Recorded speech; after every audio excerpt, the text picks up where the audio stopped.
Once again, I'd like to thank CANNA for organizing these events and being leaders in educating, supporting, and developing our industry. A little bit of housekeeping before we get going.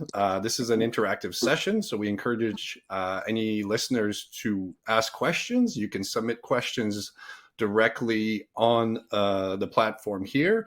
If you don't want to scroll around the platform, you can scan the QR code in the top right-hand corner with a mobile device and ask your questions there, and we'll fit them into the conversation as we go. So we strongly encourage asking questions.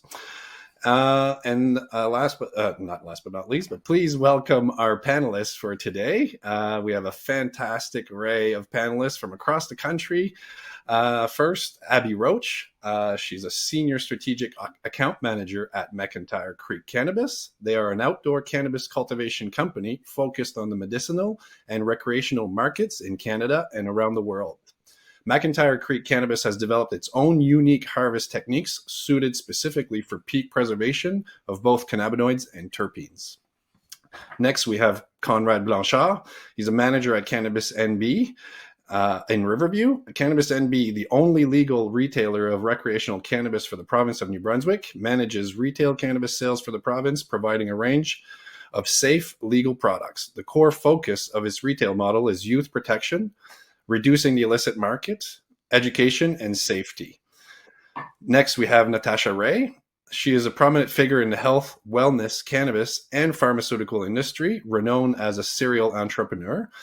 With a diverse range of ventures under her belt, she has displayed an exceptional acumen for identifying and capitalizing on emerging market trends. And last, we have Ryan Roach, owner at Lake City Cannabis. Lake City Cannabis was founded on the idea that customers should feel relaxed and welcome. To ensure that they can present to valued customers a curated experience, their staff painstakingly, I like that, sample and review every product they carry in the store. They carry a massive selection of products, including Alberta-grown cannabis. For more details on the panelists, please visit the CANNAtalk invite for full bios or click on the panelists section in the webpage. Cannabis 3.0, let's get into this. Our industry is evolving both by consumer expectations and sophistication, as well as regulatory and legislative amendments. In this next segment, we will be joined by seasonal retail professionals for an in-depth look at what's hot and what's not on the retail shelf across Canada, with a focus on what product categories and formulation producers should focus on to stay ahead and maintain the competitive edge. On our last panel, David Brown from StrathCan had mentioned an oversupply of certain products and formats, specifically in the dry flower category. Examples were 3.5 grams, 7 grams, and 28 grams. He also mentioned an abundance of similar pre-rolls on the shelf. Abby, I'd like to start with you. Hi, how are you? Nice to have you on the panel today. Yeah. Do you see those same trends in your area or in your marketplace? And can you give us some examples of an oversupply or things like that? I would say, McIntyre Creek is sort of the beginning of the supply chain, and we focus on extraction material. And I think there's actually an opposite happening where in market there might be an oversupply of products in terms of ready for the retailer. But when it comes to the actual manufacturing of these products, what you're going to start seeing is that there's actually a huge undersupply in trim and cheap inputs. So a lot of the distillate that was being purchased from distressed assets, a lot of those like cheap value brands that were like 50 cents, 15 cents, 10 cents a gram that went into pre-rolls, all that inventory is pretty much gone. There was such a huge amount of value and distillate coming to market, oversupplied. And then on the back end, all that supply is ended. So what we're seeing is really the market having to shift to more premium offering because there's no other choice. There's just no other inventory available for producers to purchase and market to create these really oversaturated products. Very interesting. Not at all what I was expecting for an answer, but Yeah. very, very interesting. And you're right on the. I a couple of years ago I used to call them the vault vultures, the people that went Hmm. around and bought old inventory for 10, 15 cents a gram. And you're right. Now we are not seeing that anymore, and that's going to definitely be a shift. Very cool. Hmm. Very cool. Hi, Conrad. I'd like to throw it your way this time. Thank you again for joining us. And without discussing my personal purchases, do you see the same trends of what product and product formats? And do you find, are there any products that are missing on the shelf? Um, funny, glad to be here, by the way. Funny enough, I find when it comes to dried flower, the category team's actually done a really good job at narrowing down like what should be on our shelves and not bringing in too much of it. Um, I think the biggest overabundance right now that we're seeing in the stores are pre rolls. Sometimes it's hard to keep track of how many different kinds of pre rolls we have, but the category team is figuring it out. I find in terms of products that were there's not a huge gap in product types that we have here in New Brunswick. We're pretty good on concentrates. That was an issue for a while where we didn't have many concentrates in our concentrates fridge in terms of like shatter, live rosin, stuff like that. But in terms of tried flour, I think we're in a really good spot for ounces, 3.5s. It would be nice to see a couple more 7 gram options and maybe some half ounce options. But I actually find our category team's done a fantastic job in keeping us in a good place where we don't have an overabundance of those things. And honestly, that's a trial and error thing. The first few years, minus the first 6 months with the supply issues, I think it was a lot of trial and error. We were bringing in a lot of different things, and we had to fight to see which ones were going to stay on the shelves and which ones weren't going to stay on the shelves. And through some data and experience, we've gotten that down to a manageable level. Now it's more pre rolls, edibles, and cartridges. We're seeing an overabundance of those, but I still think we're in a pretty good spot. Okay, great. Thanks, Conrad. Appreciate that. Ryan, since you are based in Calgary, and if you could just quickly like tell us, are you dealing with British Columbia at all, or are you just in Alberta? Um, okay. So on your Alberta perspective, do you see the same trends happening in Alberta? Are there an oversupply of some products, certain SKUs, and or is there anything missing on the shelf on your front?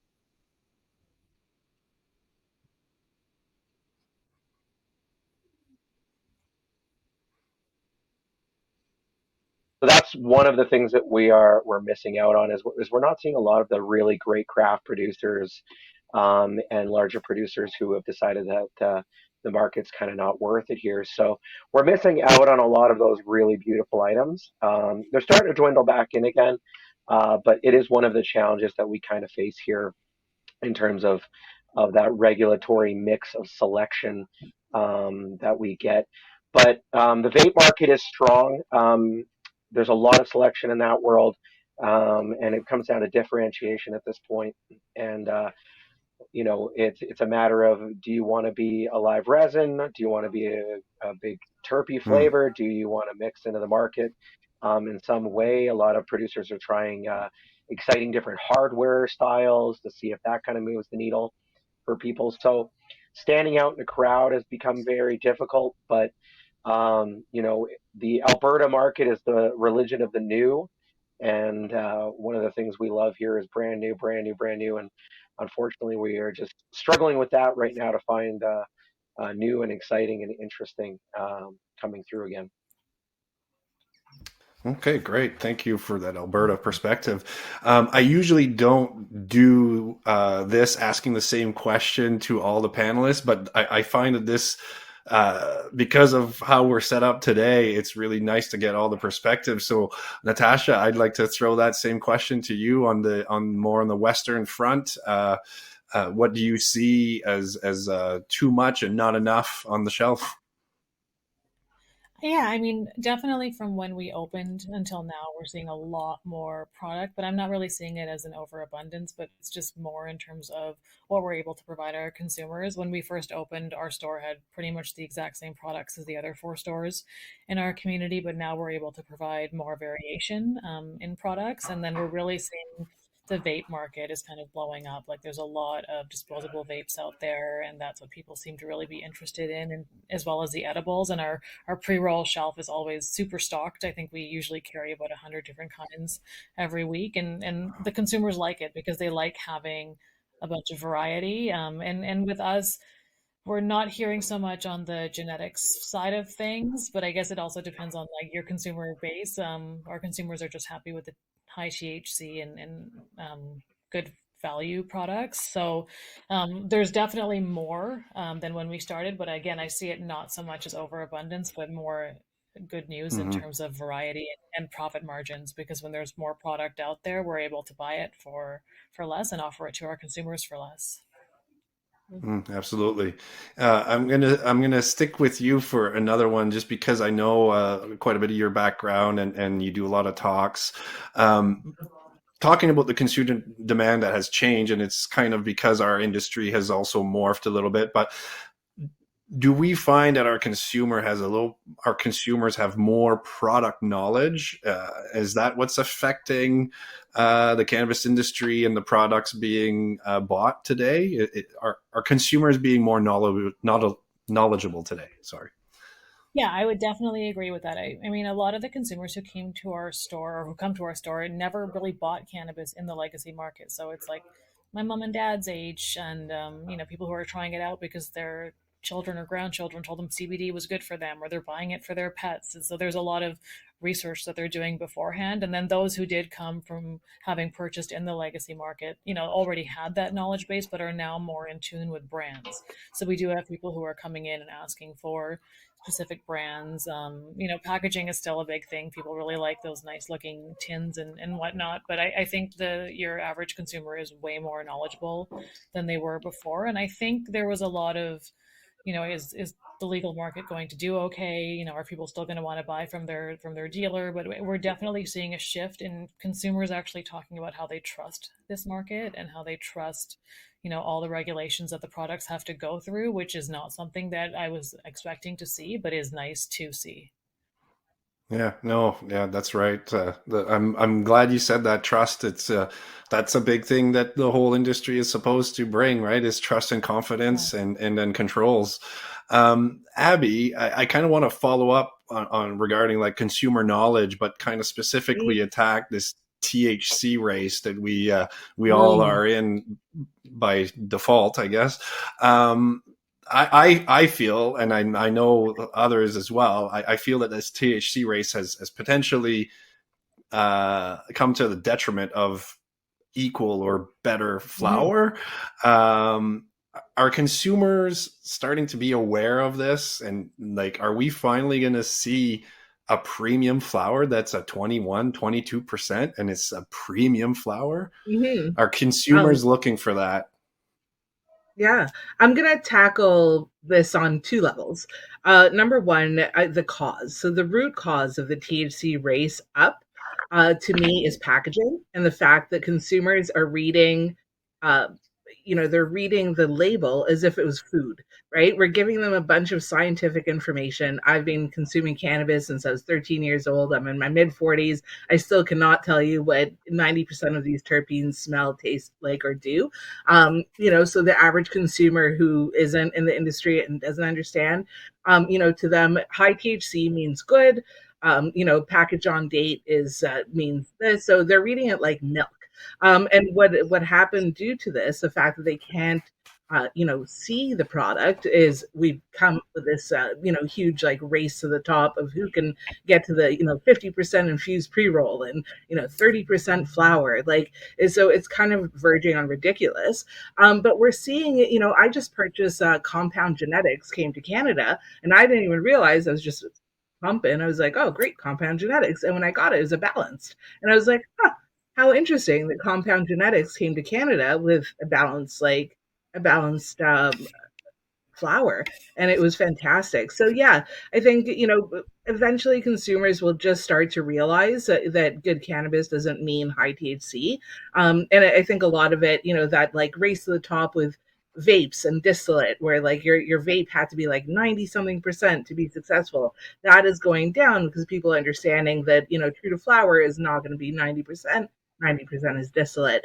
So it's all just experimentation for the consumer and getting to know the product. So I think definitely high THC is up there, but you're starting to see balance and slightly lower THC that are a higher premium flower really come to market successfully. So I was excited, and that Compound Genetics was really fantastic. Smelled great, burned great, and I really enjoyed it. On a personal note, one of my favorite ever flowers was actually a CBD flower from Rubicon. It was a Charlotte's Web that they put out like was like 4 or 5 years ago, and it was incredible. It was the best high I've probably ever had. It was just like beautiful and clean, but it was a low THC balance, and just something about it just worked. So I think it's up to really the companies to like educate and get their brands out there, and just create their own message to the top. That was a big answer. Thank you. Thank you for that. That's I do like the fact that you added the first point about the labeling and how we misguided, in a sense, some consumers, right? Because that's what we put a precedent as a category or Yeah. whatnot, or as a quality marker, right? I actually I'm not. just sorry. added. Go ahead. Oh, sorry. I actually met with ISAD and Health Canada a few months back for Grass on the Hill, and I brought this up to them as an issue, and their eyes just opened. They're like, that's so true. So I would recommend, if anybody was to lobby them for a clear, just like a portion of the packaging that's clear, so people can actually see the product inside. Excellent. Well, thank you. Another point that was raised during our last panel, and it may contradict a little bit what Abby has said earlier, but with the increased competition, we are seeing a lower price for extracts and concentrates at retail. However, Abby mentioned that the manufacturers of these are now in a different bind, because we used to get a lot of product a lot cheaper than it is available now. And I know this as well. I've talked to a few manufacturers that are looking for extraction material. Ryan, do you see that price being favorable for consumers on the retail side of things? Yeah, I mean, the good news is Abby's at the front of the sausage making machine, so she gets to see kind of how things start. The reality is right now, especially within the world of concentrate, of distillates, we're in a wacky imaginary land of pricing, and they are wildly cheap. But we're already starting to see signs locally here. I've met with a few producers that have already kind of given us the heads up of like, hey man, like, how do you think customers would handle like if this went up by $3 or $4 or $2 or $10? And so it's starting to trickle down, and it is a reality of the market.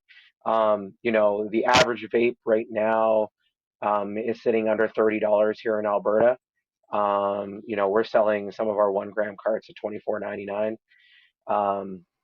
And it's not a sustainable rate, and it's really just not necessary. Consumers are loving it, and they enjoy it, but the reality is that the vacation around that is going to wind up, and we're starting to see it. I think a really good example to that is bake sale. It is in the ounce category, bake sale has been that big cheap ounce where people are like, oh, this is great, an ounce for less than $70. Wow. And that just recently jumped in price, which kind of threw people off. And a lot of those other value-based products are starting to move up in price. It's a levelization the market needs, and it's going to happen inevitably. And so it's moving in that direction. Consumers will complain, but they will adjust, and we'll just have to kind of go along with it, and work with them to find still those best value propositions out there. But it's starting to happen very slowly. But yes, it's cheap now, but for how long? We're already starting to have customer conversations around it. Yeah. Interesting, because when it first came out, it was, to me, was a little pricey to start trying those things out, especially for newbies. And then I did notice the prices going down a little bit, but then with Abby's comment, and I'm fully aware of that as well, I can't see it being sustainable. So we still see a lot of uncertainties in our industry and about pricing and production costs and all that. We are far from being a level supply and demand kind of industry at this point. I'd like to shift a little bit on back to education, because Abby did mention that a few times, and Natasha as well. And Natasha, what do you think needs to happen in order to better educate not only the producers, but also the market, the bud tenders, consumers? Like, what needs to be done to, and when I say educate, not those commercials with the little funny guys that say, hey, you're going to drive, proper education on what's product and those things.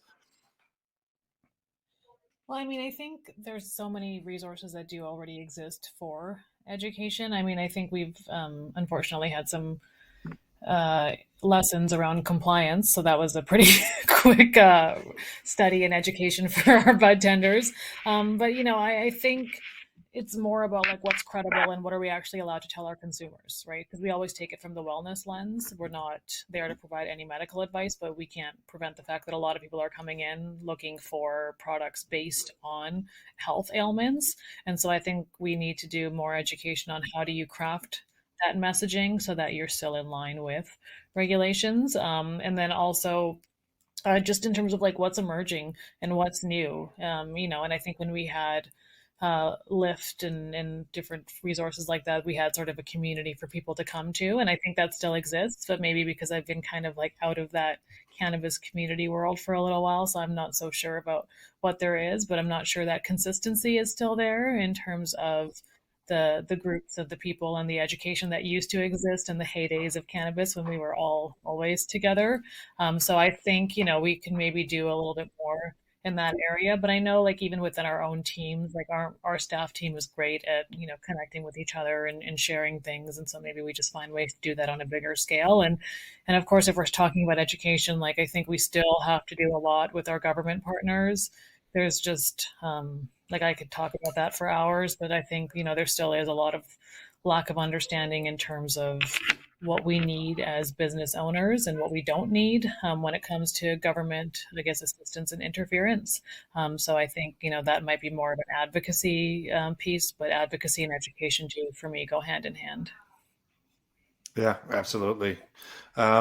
Conrad, I know that New Brunswick has a social and education fee for the producers to go through Cannabis New Brunswick. What is this social and education fee used for in New Brunswick?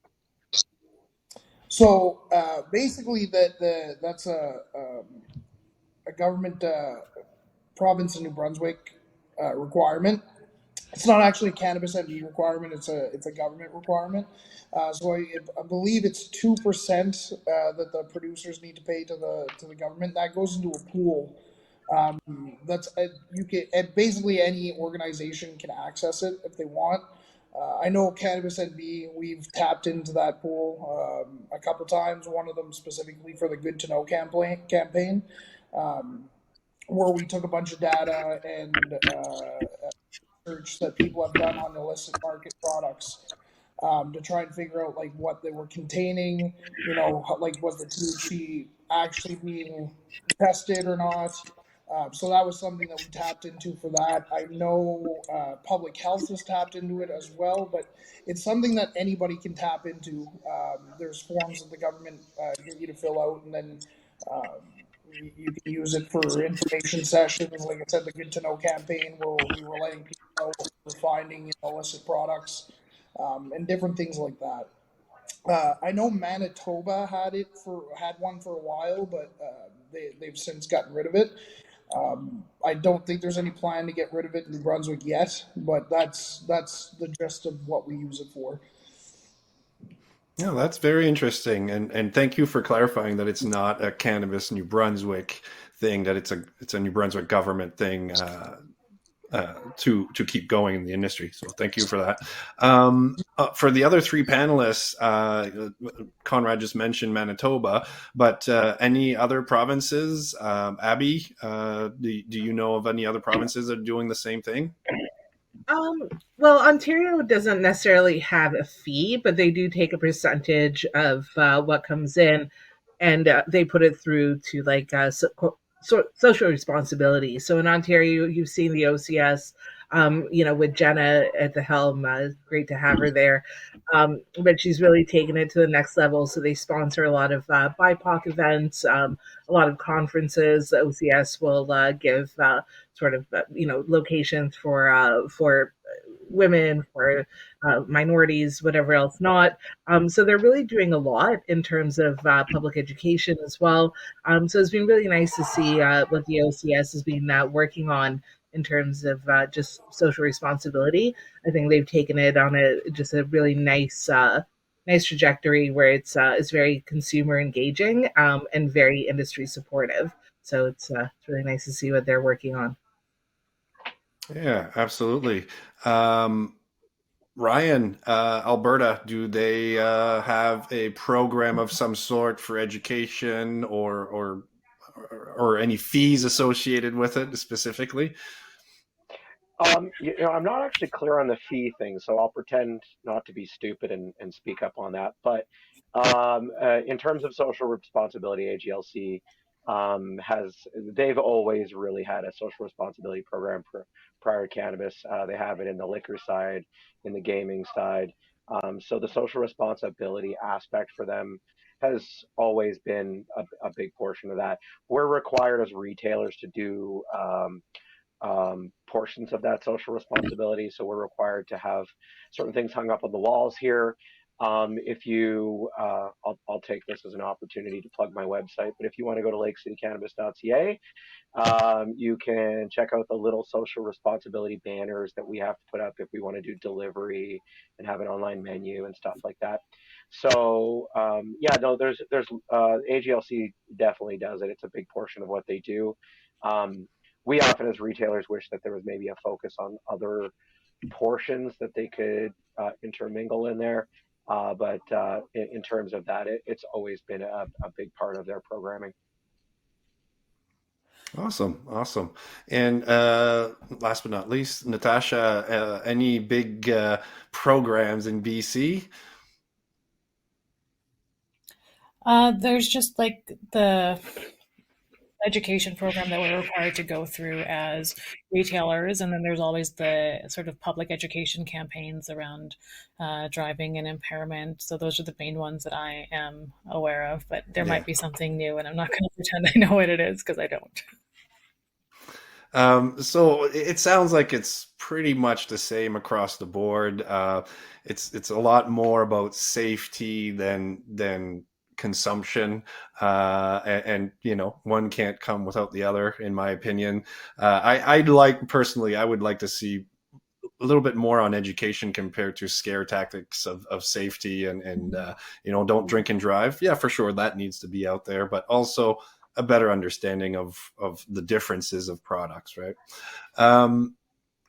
Shifting gears, because I do have a question from the audience here that wants to talk about pricing. So I'd like to get into like how we market product and things like that. But there is a big thing happening right now. And I think it's frustrating some people out there. The OCS's decision to use one lab as a standard and start addressing the variability of THC. I don't want to discuss the rights and wrongs of that and how they do their process. More so, the question is this affecting the demographic? Is this affecting anything in your demographic of market? So, Abby? I used to, full disclosure, I used to work at the OCS, and I worked on this program when I was there at the beginning of it. And Dr. Bin is the QA guy there, and he's incredible. And I don't think that there's anything sinister behind it. I think it was more, really just a way to let the LPs know that, hey, you can't just make stuff up. When I was working there were situations where people were really utilizing the sort of like margin of error. You had 4% up and down of discrepancy. So people were saying that like 17% cannabis was like 20, whatever, add 8 points to it. So that's what they were putting on the package. And that's where all this kind of started. So, they're not testing every single product from my knowledge. I don't work there anymore. I haven't worked there in a few years, but I know they're not testing everything. But it's just to keep LPs on their toes, to just be like, hey, we may pull a sample of this and we may test it, right? And I think it's good, right? Like if they have more labs, whatever else not, I don't think the labs are necessarily the issue. It's more just, if we're going to take a test sample, it better be what's on there, right? So I don't think it's necessarily a bad thing to have this like maybe step, right? That you should be thinking about when you're putting product to market, that maybe is an 8% off from what it actually is. So, I think there definitely needs to be a lot more truthfulness about what's coming to market, and anything that can support, fixing of numbers is not a bad thing. Yeah. I couldn't agree more, and I Yeah. kind of picked on you for that question, knowing your I background a know. little bit. So, pardon me. However, I fully agree, and what I'm most happy about is you mentioned that it's not the lab's fault. It's not the individual lab's fault. We had a discussion last year with a whole bunch of lab representative, and we talked in depth about that as well. And all of them agreed that the sampling itself, how it's done from the producer's side, is the biggest variability in the end. So yes, truthfulness and all that. So snapping the fingers of the producers to say, hey, just keep it a little tighter. It's great. So I have not heard any repercussions yet of anything major happening from a company. Does anybody, just with a quick nod of the head, did anybody hear, is there a product recall that has happened because of this yet, or anything big in your areas? No. So who knows what's going to come out of this at one point. Abby, go ahead. They most likely won't do a product recall. The OCS does not control. They're not Health Canada, right? They're just sort of a wholesaler. So in the same way that like they have a QA department, for example, and they'll go in, they'll do an audit. The audit doesn't mean that you can't sell. It just means that they want to know that your product goes through proper steps in order to work with the OCS. So if they give you a report and there's a few mistakes on it, no one's taking away your Health Canada license, right? You're not going to get a fine.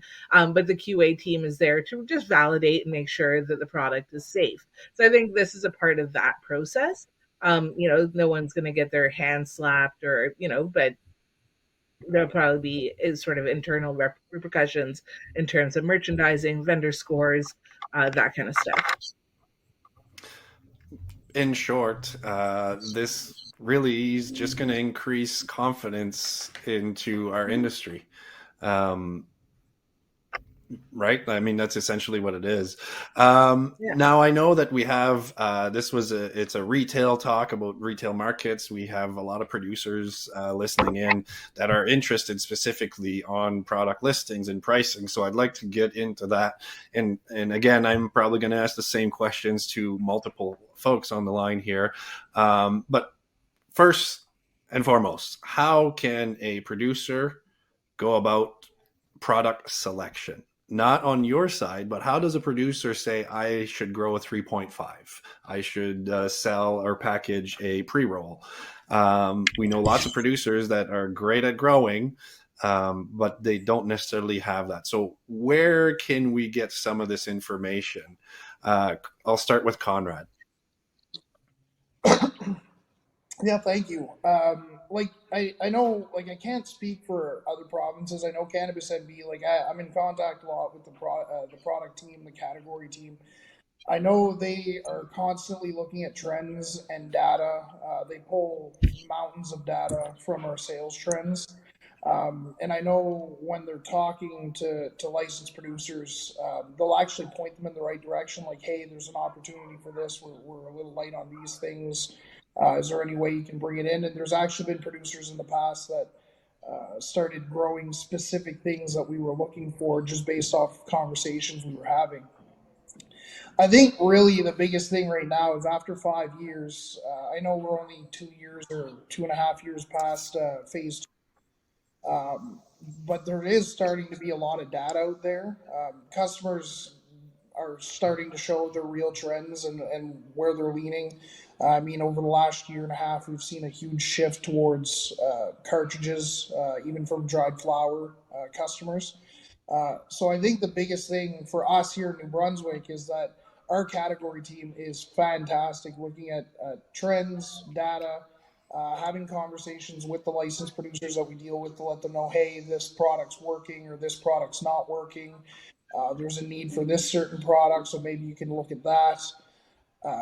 Really, it's looking at data and listening to the customers. And like, we had some really great events recently, like the Cannabis Expo that we did out in Fredericton, where the licensed producers had the chance to actually get in front of our customers here in New Brunswick, and a huge turnout. I think we had over 1,600 people attend that, where they actually get to go to booths that had the licensed producers, talk to people, because I think that's the biggest thing. The consumers want what they want, whether we agree or disagree with those things. Like, consumers are stuck in their ways for the most part. There is an education piece to be had to try and point them in the right direction, but I just think events like that are great to get the licensed producers in front of customers and actually talking to them, gathering data. I think that really is the biggest thing for licensed producers right now. Excellent. So, from a province perspective, that's really interesting. Natasha, I know that in BC it works differently than in New Brunswick because it's not all one company. So, how do you get involved with helping producers having these conversations around product selection? Is this something that you have from time to time? Yeah, I mean, we work with tons of reps from the producers and the sort of companies that they work with, and that's how they get a lot of the anecdotal information from us in terms of what customers are looking for.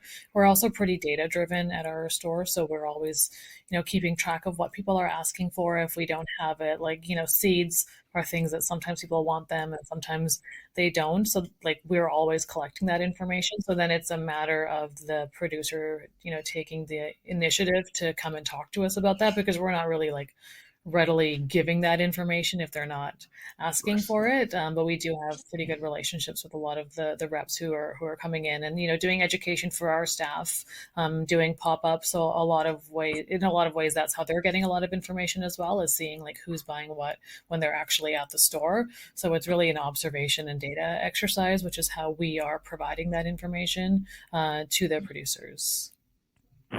Excellent, excellent. And Ryan, I know that Alberta is also different. Every province is different how they operate.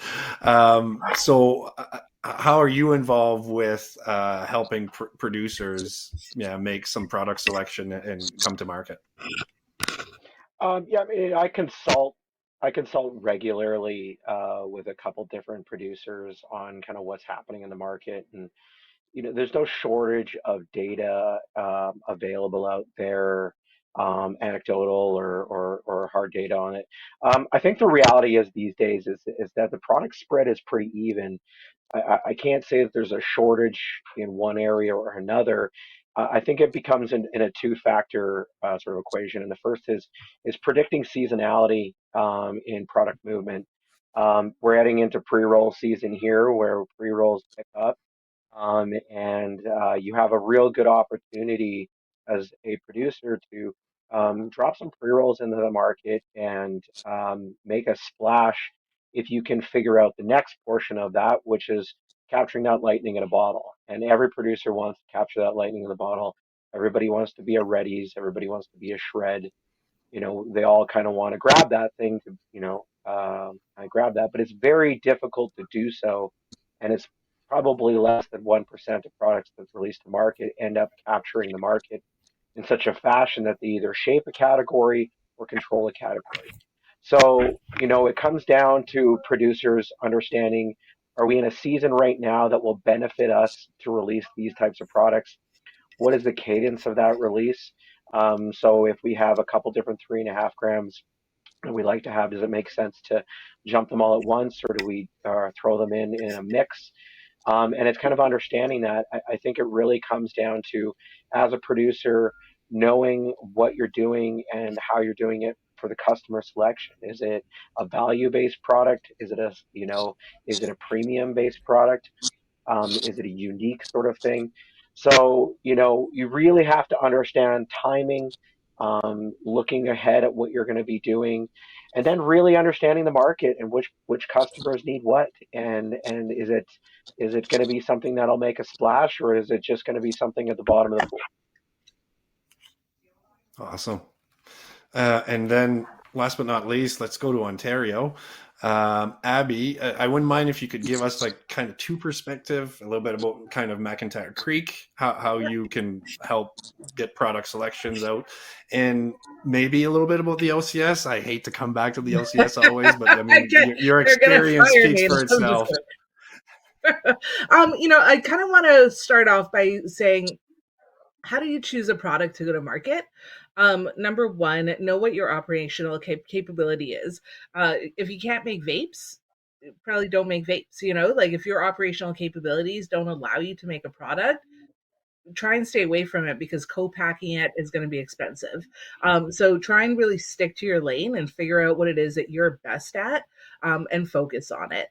Second is, align your brand with your company. So if you're a bunch of like 50-year-old dudes, don't make a women's brand, or like a Gen Z focused brand, right? Like really like do what you understand and speak to your audience. I think that's really important. Don't just like make up stuff, use market research. That's really important. And then build out your roadmap. Like really build it out. Don't just think about your product. Oh, there's a product call coming in two weeks from now. Oh, what am I going to put together? Like build out a product roadmap, and really have your forecasting done. So from a McIntyre perspective, one thing that we really look at is forecasting. I always say Smirnoff isn't Smirnoff because they change their potatoes every 4 months, right? Like you have to have your genetic lined up and have it consistent and be consistent. So a lot of the brands and the companies that we work with, one of the first things that I work with them once they make a selection is ensuring that we have enough supply for their forecast for the year. And then if we need to plant more, we work with them on planting in our field so they have enough supply lined up for their next year. And to make sure that that product is available. And in terms of what we do at McIntyre as well, we work with our processing partners. We work with different processes around the country. And right now, for example, I did a line of white label vape carts, live resin vape carts. We'll have three different qualities available: one mixed down with like distillate, one pure live, and then one that is mixed down with some terps. And then we also have it in blends that you can white label. So we have a sativa blend, a sweet blend, and a gas blend. So now you can align yourself with your forecast, align yourself with what your brand does. So if you're geared towards that gassy, true to flower consumer, that's what you'd pick up, name it whatever you want to name it. You can name it the whatever you feel like works for you, whether it's a strain or whatever it is. But it's essentially a white label product that we can customize to your needs, utilizing the flower that we have enough supply of to sustain that product for a few just a few months, like a cycle. Product life cycle is about 6 months, 6 to 8 months. So we want to make sure that we have enough for that. And how do you get in? You just make your product make sense in market. As someone who was a category manager for a long time, what I usually look for were unique things, things that were about to pop off, like, oh, in California, this is doing really well. In New York City, this is like, this is a big hit. So we look for formats, we look for different unique differentiators. And then what is your marketing plan? Is your marketing plan, I'm just going to build a stadium and they will come? Because that's not going to happen. So what is your plan, right? Like, do you have an agency? Do you have a sales team? Do you have like a digital strategy? Like, what are you doing to make sure that people know about your brand and your product and make sure that it sells? So that was kind of a big answer of a lot of answers, but what does it take to get to market? All of it, and then some. Yeah. And all four of you kind of mentioned similar things, which is contact the right people, communicate with us, come and see us, find out what the consumer wants, right? So the data is available there, as in just you have to do some work. It's not like you can just click and get everything you want in this ever changing industry, right? Until we see a little bit more stability. One big question, and I'll throw it to Ryan first. How can a producer figure out pricing for their product? Because everybody wants to make as much money as they can, obviously, but then there's got to be a balance between, pricing and sales and value. So how can you talk to producers, or how can we shed some clarity on pricing of products, because everybody grows the best weed? Yeah, I mean, I would hope that that conversation happened really early in the process of looking at a product, on who it's going to and actually what our output is. I mean, Abby touched on that. Is like, if you're going to flip a vape, make sure you know how to flip a vape, and what that's going to cost you. Pricing comes down to that, and it's figuring out what you're going to line up with in that customer set. And then it's the pressure. I mean, is there a lot of pressure for you to move product as soon as possible? Does this make sense in terms of what you're putting out there, to fill a gap? But I mean, the one thing that I would touch on for sure for producers to look at is taking a really good solid look at the market and just finding gaps.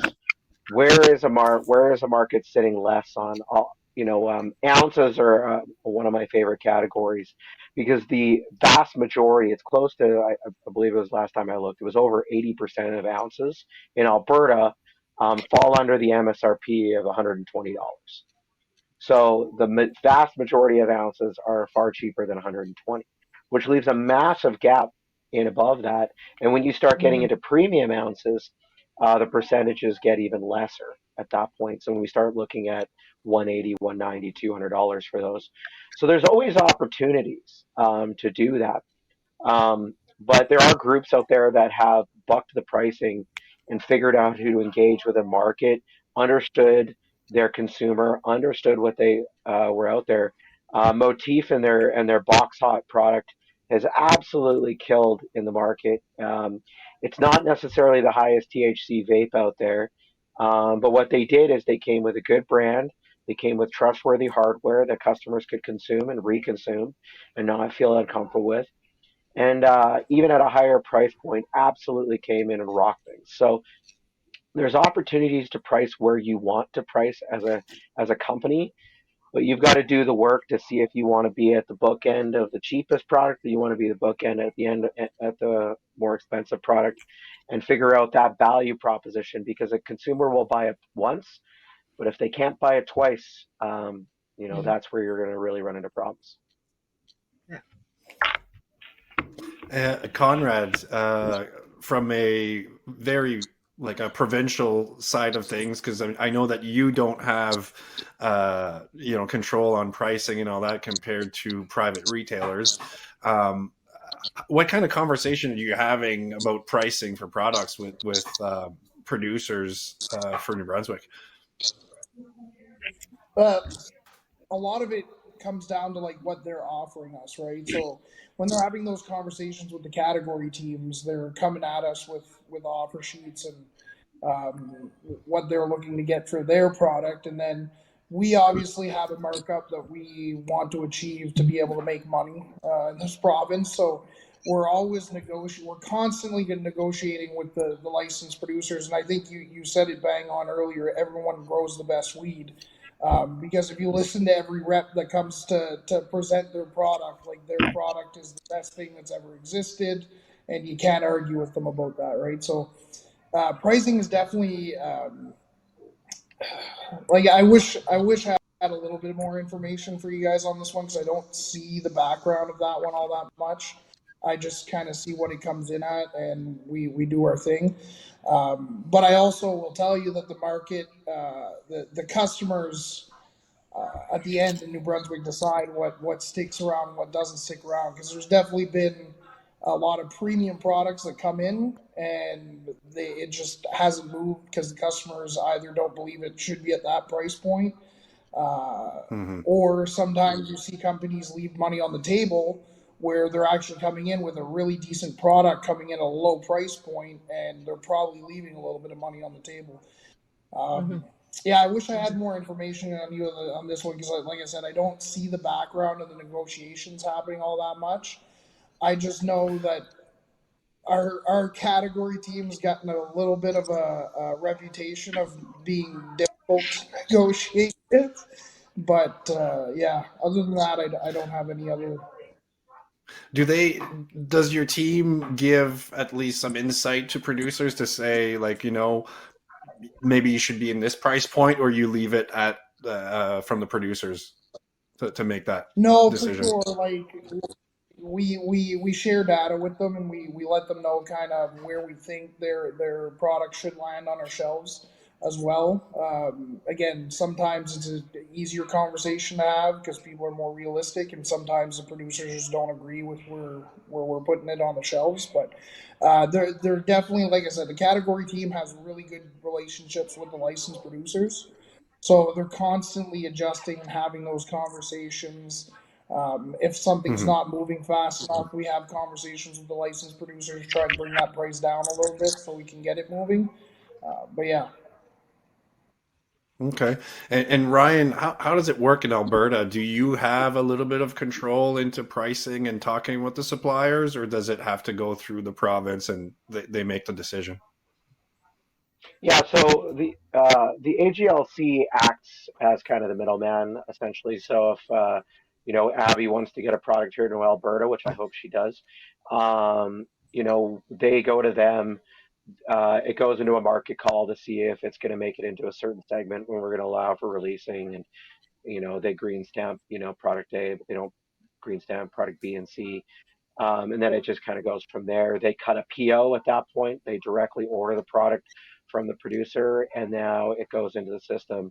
And we're given some basic MSRP instructions. We have the wholesale. And then at that point, we have kind of free range to figure out what we're going to price that with, and figure out how that meets the market. And that is a fairly active process in this province. The pricing in this province is shifting weekly on products. So it goes up and it goes down, and it moves and it shifts, and it's far more like a stock market here, where supply and demand sort of dictate pricing in terms of how things go. So we have a lot more free range at a retail perspective, but in terms of that regulatory perspective, it's a lot more handshake, pen signing papers, and POs getting cut. But they do get quite the grilling in terms of if the AGLC doesn't believe something is going to fit, and they don't, the purchasing managers don't feel like something's going to line up. The producers are going to have to come with, who's this going to, and what's happening here, and how's this going to line up? And sorry, we have too many 7 gram milled options this quarter, so you're going to have to wait and flip that somewhere else. So yeah, it's a bit of a mixed bag here. So the problem in Alberta is you can release a premium product here, and then it can catch fire and become underpriced overnight. And now your product loses evaluation, your brand loses evaluation, and now you've got to rebuild what that evaluation looks like. And that can be a real tough one if you're a premium brand here. Mm-hmm. Yeah, good point. Good point. Natasha, how does it work in BC in pricing? Do the producers have some discussions with retailers, or is it again from the province point of view? Yeah, I think Ryan pretty much just illustrated our entire process here as well. And then I'm not sure if we've spoken about this, but there's also that risk element to it as well, where the province can say, we've been sitting on this product, it hasn't sold, and so you need to buy it back from us. So like I've sort of, looked here and there at maybe developing my own brand. But that's one of the things that really made me think twice about it, because it's almost like a Costco model where they really are holding you to their needs. And so if the product doesn't sell, you have to buy it back, which is a huge risk when when cash flow is already an issue for so many of the producers. So that's the only other thing that I would add to what Ryan said. But we essentially have the same experience here in terms of what it works like with the province. So that's how it is with producers. So you're kind of at the whim of what VC wants. Mm-hmm. And then in terms from the retail side, yeah, same thing. We have a lot of say in terms of how we're then pricing it. So what we're normally doing is looking at how other stores are pricing similar products, because we try and be respectful of our other owners and not undercut other owners. And so we're sticking on the same sort of line of pricing, and then just making sure the profit margins make sense so we could pay our staff a living wage and still give a good product. Yeah. Have the balance of business and sales, right? Exactly. Yeah. Abby, I know that in Ontario, they also have the buyback system, I think, if the product stays on the shelf. Can you just quickly describe a little bit how pricing works in Ontario and that whole buyback? Is it similar? Yeah. Well, again, going back pricing, get a good COGS calculator and make sure that everything is in there properly when you price out, and make sure that you do your comps as well, see who your comparables are. And that's how I would position myself. For Ontario, yeah, so there's two systems in Ontario. There's flow through, and then there's general listing. Everything is kind of moving towards flow through. The nice thing about flow through is that there's no RTV, so there's no return to vendor, which is what Natasha was describing, where there's 120 days on a general listing for it to move before it ages. And then if it doesn't move, it's returned. And you see a lot of companies really struggle where they're really excited. They really pump up their product. They're like, yeah, I got general listing and I sent $500,000 worth of product. And then he sold 1,000 units. And at the end of 6 months, you owe a good $500,000. And then you don't have to pay it back in cash, but every product from your LP that sells after it comes off the tap, so you don't get paid for a very long time sometimes. Whereas with flow through, you just punch in how many units you have available, and that stays at your warehouse or at a midpoint facility. And is shipped to the OCS as needed. And they've really, I worked on that project originally as well. And it's nice to see they've really worked on perfecting it. So now you get paid in 30 days instead of 60 if you're in flow through. You're able to drop off stuff in a van or a car. You don't need to send whole pallets. And then for LPs that are coming from across the country into Ontario, there's a lot of companies starting sort of warehousing businesses out of their facilities where they'll deliver flow through and store for you, pick and pack. So there's a whole little side business happening around flow through. And I think that's really the future. If you look at Farmgate in Ontario, the way that it works is that you have a virtual shelf in your facility. and you punch into it. You say, I've moved, Mm-hmm. 1,000 units onto this OCS shelf and then into my store, and it never actually leaves. I hope they get to that point eventually where the warehousing or flow through is virtual, but we'll see.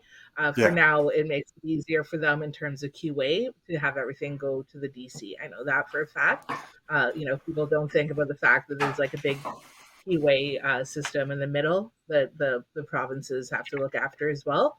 But yeah, anyways, that's how it works. And then pricing, you give your Yeah. landed, it's raised by a set amount in Ontario, and then there's no MSRP because it's price fixing, so the retailers price it whatever markup they want. So this is our time. Thank you very much, everyone. What an abundant amount of information for everybody. In short, do your research. First of all, as Abby said, understand your own production so that you know where you stand, and then get your market knowledge. And as we spoke here for the whole session, it is available. You just need to reach out to the right people, the provinces, share their information, and you have to make your own business decisions in the end. There's no, hey, sell this for this amount and give me this much. It's about forecasting and production and sharing of information. So with that, I want to thank all four panelists. Thank you so much for all of this information and your participation. And that is it for us. And I'd like to thank, last but not least, the Pinpoint Media that help us put this together. And last but not least, our listeners. So thank you very much, everyone. Have a great day.